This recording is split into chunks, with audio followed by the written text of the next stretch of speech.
What's up, everybody? This is Alpha Zero at your service. I'm going to do a review on the new episode of Shigatsu wa Kimi no Uso. In other words, Your Lie in April. Now, I really must apologize for this review to come up so late. And I really am sorry. The reason being is because I was kind of into the episode, grabbing some screenshots, and just looking at some scenes repeatedly, And I really am very sorry for this review to come up late. Really, I am. I really must apologize. So, if anything else, I'd like to get started right away and get this out of the way, and then get on to some other stuff I have to take care of. Right now, today, tomorrow, this whole weekend, before I even go back to school or college. If you guys kept up with me, I have to marathon as much anime as possible, especially with manga marathoning. So if anything else, let's just get started.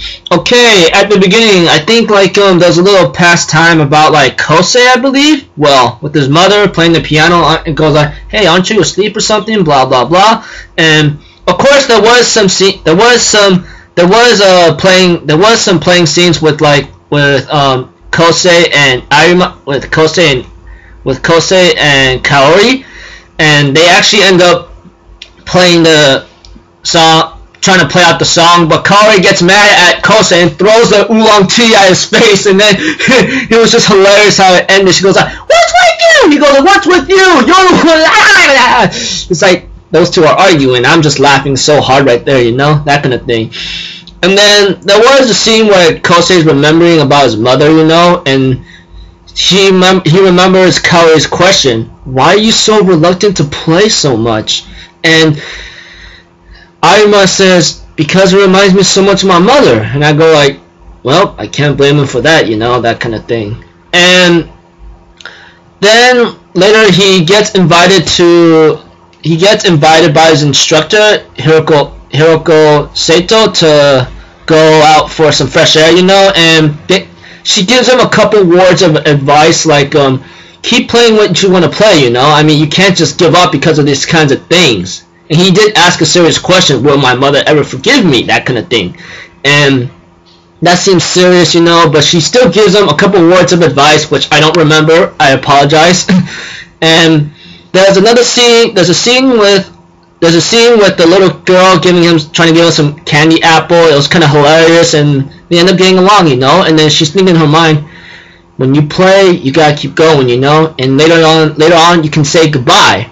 When she mentions goodbye, I'm wondering, do you mean goodbye, bye mom, you're dead or something? I'll keep moving on? Or does she mean in this kind of way, you can move on, get past this trauma that you've been having, or something that's bothering you mentally, and nothing can stop you, that kind of thing. Now, I've been doing a lot of analytical and detective work on myself, and so forth.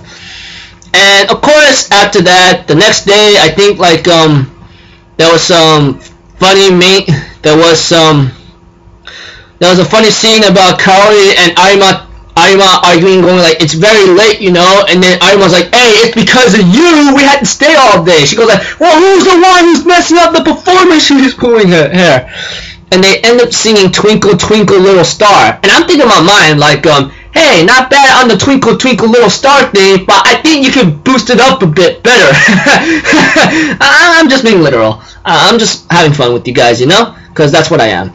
Anyways, let's get back to business. You see to it that Kaori goes to her parents, and Kaori's dad comes out going, what do you want with my daughter, that kind of thing. I'm thinking in my mind, oh my gosh, he's gonna kill him. And then he goes like, "Oh, you're Arima, aren't you? Come on in."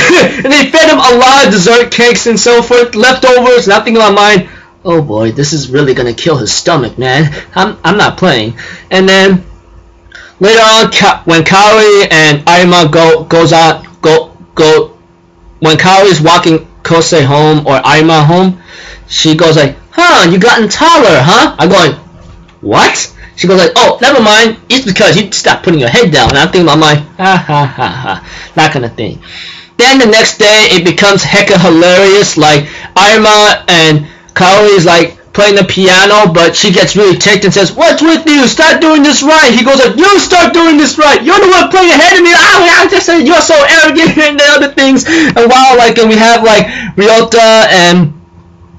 have Ryota and some other chick that's watching them peacefully. He goes like, "Very peaceful, huh?" And Tsubaki just came over and says, "Hey, where's my ice cream? Hey, where's my green tea and red bean shaved ice or something?" And later on, Ryota says, "Oh, I ate it." She kicks him right in the balls, and I go like, "Oh, that's gotta hurt." And I think in my mind, what's gonna happen to his kids, or what will happen to them once they are born? No, seriously. And they end up having some fireworks at the pool, and I think what's her name again? Dang it. Tsubaki goes like, "Man, I can't believe I have to go to summer school again. It's too hot, you know." And Ryota's like, "Hey, that's what you get for being stupid, you know, or a moron." And then I think she kicks him in the same spot or something. And she goes like, "Shut up, you scholarship moron, lousy scholarship student." And I'm thinking in my mind, oh, you just got owned. And there was a couple scenes of Kaori and Ryota playing fireworks, you know, that kind of thing here and there. And then I think Tsubaki ends up pushing Kosei into the pool by screaming at him, and then he ends up entering the pool, and then everyone's like, "Ah, ah, No, literally, that's how the scene plays out. And later on, Kosei was in the pool thinking for a bit and goes like, "Huh, what's going on here?" You know, that kind of thing.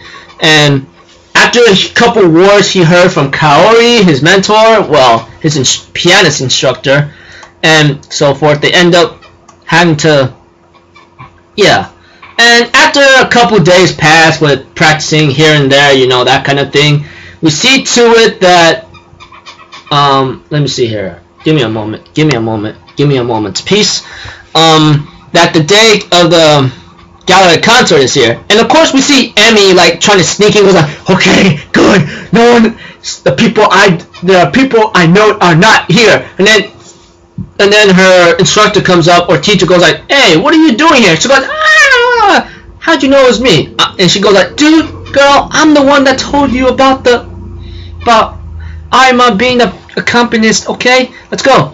And so far, we see Kosei being a little ticked off, you know. I would have been ticked off too, because I go like, "Where's Kaori?" Literally.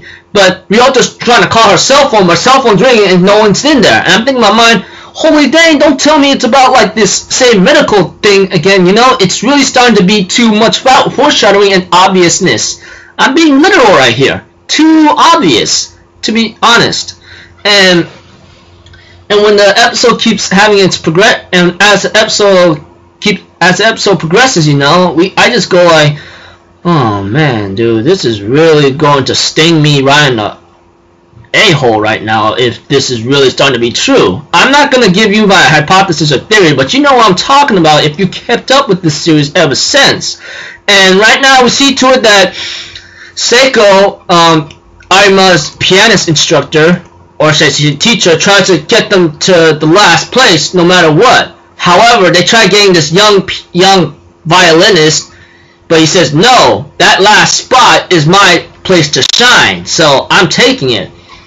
And later on, he ends up insulting Kaori, and I go like, "Yo, kid, you really got a big mouth right there, don't you?" And Seiko was about to snap out, but Kosei becomes so matured, and I go like, holy dang, even though he insulted your partner, you still bow down respect and say something, you know? Now that's pretty rare, to be honest with you. Most of the time if someone insulted I care about, I will literally lash out, dude. Literally I will lash out. But Kosei says, but we're the ones that can steal the show, that's for sure. And then we see Arima walk out to the piano, and then it ends there. And when that ending song played, I forgot to mention, the opening song was pretty nice, you know? It's pretty nice, but when that ending song just played, dude, I felt like my heart was being torn to shreds right now. No, literally, it's also telling me, you best be prepared for at least a tragedy or some kind of truth that's going to come up. That's what's been telling me, and so forth. That's all I'm going to say. Well, this episode was pretty nice. I mean, nice development here and there, but you see here that foreshadowing is like really starting to hurt, you know, and I go like, holy dang, man, that's yeah. I don't know what's gonna happen to Kaori. I don't know if it's like this way, like she's not coming because she wants Arima to perform, or she's sick, or it's due to health problems, that kind of thing. But I don't know which one. But yeah. But next episode, I don't know, I forgot what it's called, but something about Love's Dead or something. I don't know. But this episode right here was pretty been a while since I watched Shigatsu or Your Lie in April. I love this series, and I'm glad I am watching it. So far, I don't know what to expect next week, but next week hopefully something will reveal, but who knows? We're just gonna have to find out. So I'm gonna end it here, people, and yeah, I'm Alpha Zero. Have a good day, and I'll see you guys in my next video, probably tonight or so. Alright? Later. Peace out. Bye-bye.